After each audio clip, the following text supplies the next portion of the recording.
Как вы себя чувствуете? Как ваше здоровье? Спасибо, Отар. На данный момент и вы прекрасно понимаете, каково может быть здоровье человека, только что вышедшего из больницы. Пока мы чувствуем себя слабо, сложно ходить, разговаривать. Безусловно, я чувствую себя получше, чем в начале. Когда я лежу или сижу, мне полегче. Когда вы почувствовали недомогание, где вы находились в тот день, в Сухуми или в Сочи? Когда и при каких обстоятельствах вы обратились за медицинской помощью?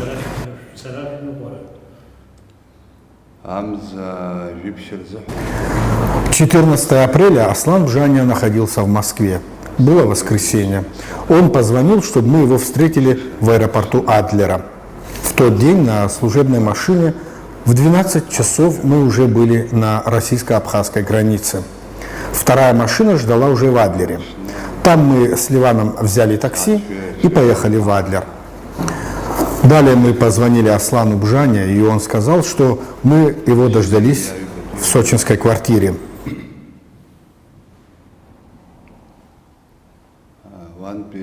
Сообщил, что к 14 часам он прибудет.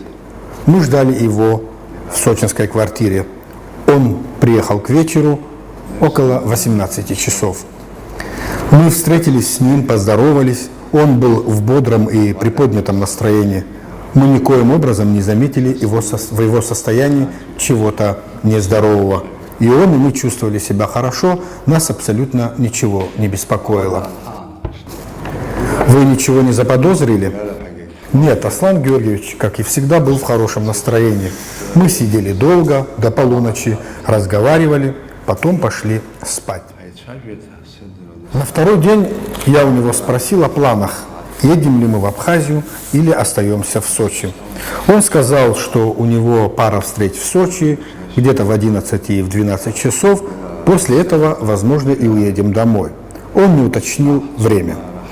На следующий день, в понедельник, 15 апреля, около 12 часов мы собрались и поехали в город. Мы приехали в одно место, но не встретились с нужным человеком и поехали дальше. Около часа мы находились в городе. За это время он ни с кем не встречался и никаких переговоров не проводил. Далее он договорился встретиться с человеком около 15 часов, поэтому мы решили вернуться в квартиру. По дороге мы остановились у магазина, он вышел с Ливаном, купили еду и медикаменты. Около 16 часов мы уже были в квартире, у него уже была температура.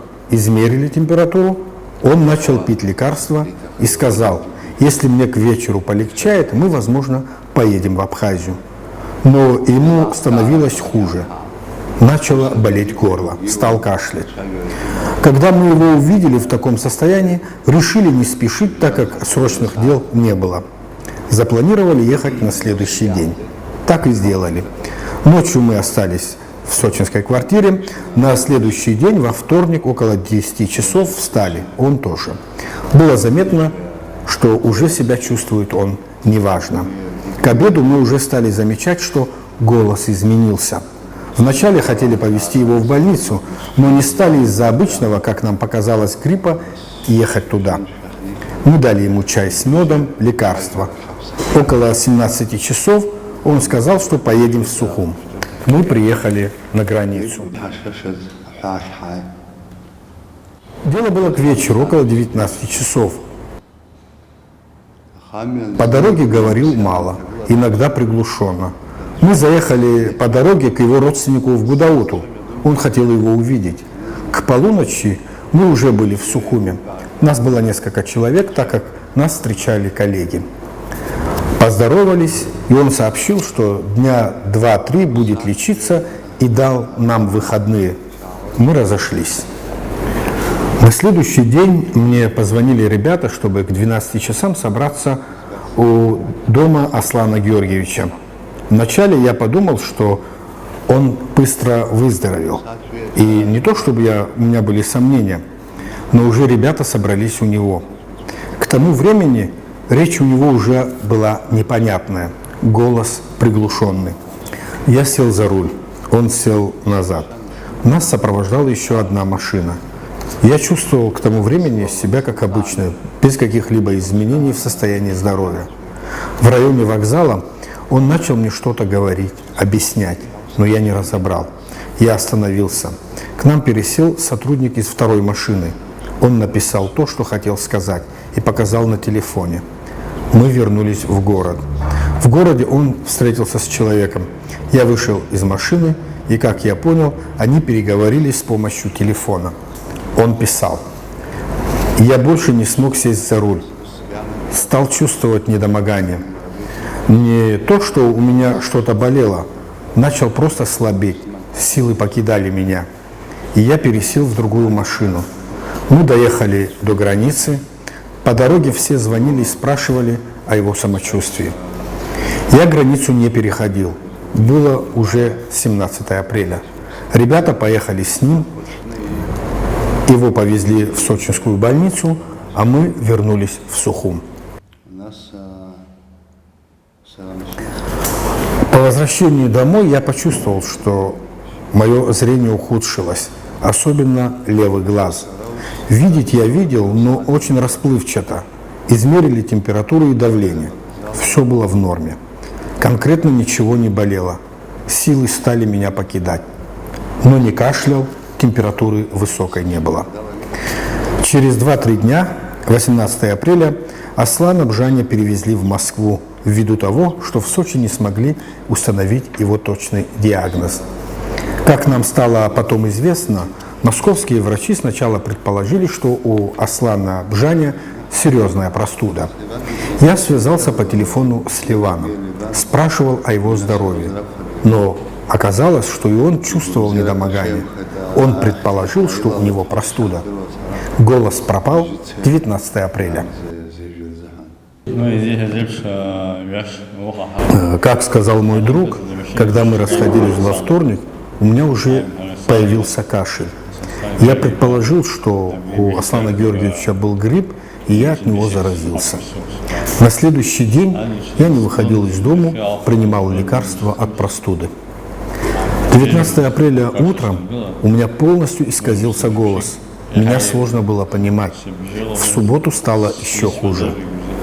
В воскресенье я позвонил племяннику Аслана Георгиевича Иналу и сообщил ему, что у меня появились такие же симптомы, как и у Аслана Георгиевича в первые дни заболевания.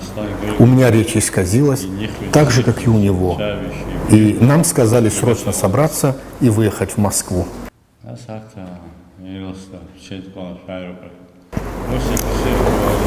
Конкретно, как сказал Кесо, у меня ничего не болело, не было температуры.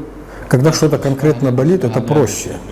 По прилету в Москву на следующий день нас повезли в клинику. На третий день после госпитализации зрение стало резко ухудшаться. Сложно стало принимать пищу. Было сложно даже пить воду. Почувствовал упадок сил. В течение дня я не мог осилить даже 1 стакана воды. Сейчас уже намного лучше. Речь улучшилась, могу принимать пищу, но по-прежнему я очень слаб физически. Нет температуры, давление в норме, 120/80. Даже врачи шутили, что с таким давлением мы можем полететь и в космос. В клинике был ли у вас соответствующий уход, лечение? Да, у нас был нормальный уход и все необходимое лечение. Ни в чем не нуждались. Выписали много лекарств, которые мы должны принимать беспрерывно на протяжении 3-4 месяцев. Нас обнадежили, что мы восстановимся полностью. Рекомендовали в конце июня приехать в Москву на повторное обследование. Вам дали выписку с вашим диагнозом? Да. Нас спрашивали все врачи, интересовались, что мы ели в тот день. Мы им сказали, что ели маринованные огурцы, колбасу. Они допустили вероятность пищевого отравления из-за огурцов или колбасы. Я им говорил, предположим, у нас пищевое отравление от одного из этих продуктов. Но чем тогда отравился Аслан Георгиевич, который и не притрагивался к ним? Они отвечали, мы этого не знаем. Они не называют точную причину, но предполагают пищевое отравление. Недавно в Москве находилась следственная группа Генеральной прокуратуры Абхазии. Они встречались с вами, допрашивали? Да, были двое ребят из Абхазии, из следственного отдела Генпрокуратуры. С ними был и следователь Генеральной прокуратуры России. Они посетили нас в больнице, допрашивали, интересовались тем, где мы находились в тот день, когда мы встретились с Асланом Георгиевичем, чем мы питались, кто был в тот день в его квартире. Допрос проходил около 3 часов. Отдельно они поговорили с врачами, запрашивали диагноз. Они интересовались мнением врача, было ли внешнее воздействие на наше здоровье. Однозначного ответа она не дала, но по ее словам, внешнее воздействие могло быть, а могло и не быть. Так сказала врач. Врачи не дали на этот счет однозначного ответа. У них своя специфика работы. Они говорят, если и было внешнее воздействие, мы не можем сказать однозначно, ввиду того, что с того момента прошло более месяца. Мы прошли множество процедур. В связи с этим, с уверенностью утверждать факт внешнего воздействия не можем, утверждали врачи. Все это записали следователи прокуратуры. Надеюсь, они продолжат свою работу. В клинике вам приходилось встретиться с больными с аналогичными симптомами?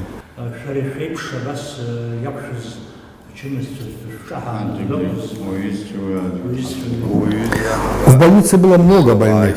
Со многими мы общались. Правда, особо гулять по территории больницы у нас не было сил, но из тех, с кем нам приходилось общаться, никого с такими симптомами не было. Нам показалось, что и врачи были немного удивлены нашим состоянием. Возможно, не все нам говорили.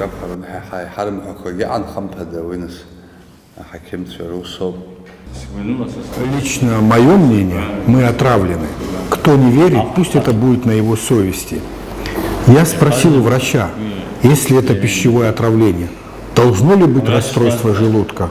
Да, должно было быть, сказала она. Вызывает рвоту? Она ответила утвердительно. Температура повышается при этом? Если всех этих симптомов не было, то какое это пищевое отравление? Ничего не могу сказать, ответила она мне. Из-за того, что это произошло на территории России, я думаю, они осторожничают. Если бы это произошло с нами на территории Абхазии, то российские врачи сразу же поставили бы диагноз, и я так думаю. Но я уверен, что нас отравили.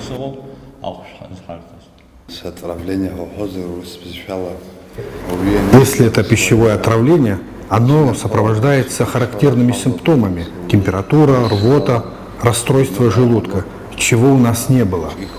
Здесь все было по-другому. 4 дня я не мог принимать пищу и даже пить воду. Я попытался выпить воду, но и это не смог глотнуть. Лежал обессиленный. Но при этом ничего не болело. Не мог ни вставать, ни ходить. Еще раз повторяю, никаких признаков, сопутствующих пищевому отравлению, не было. И никаких препаратов ни от температуры, ни от рвоты нам не давали. Я говорил врачам, что конкретно ничего не болит. Просто чувствовал полный упадок сил и слабое зрение. Может, даже я и поверил бы в пищевое отравление, если был бы хоть какой-то признак на него указывающий. Нас положили в разных отделениях. Меня в неврологическом, а его в хирургию. Сказали, что проблема с желудком. Мне идет 45-й год, я никогда в жизни не лежал в больнице. Разве я из-за проблем с желудком поехал бы в Москву? У нас тоже есть больницы, врачи, способные это вылечить. Я никогда не жаловался на здоровье. Повторяюсь, никогда не лежал в больнице, не было нужды. А к вам пускали посетителей? Да, конечно. Нас посетило немало людей, им никто в этом не препятствовал.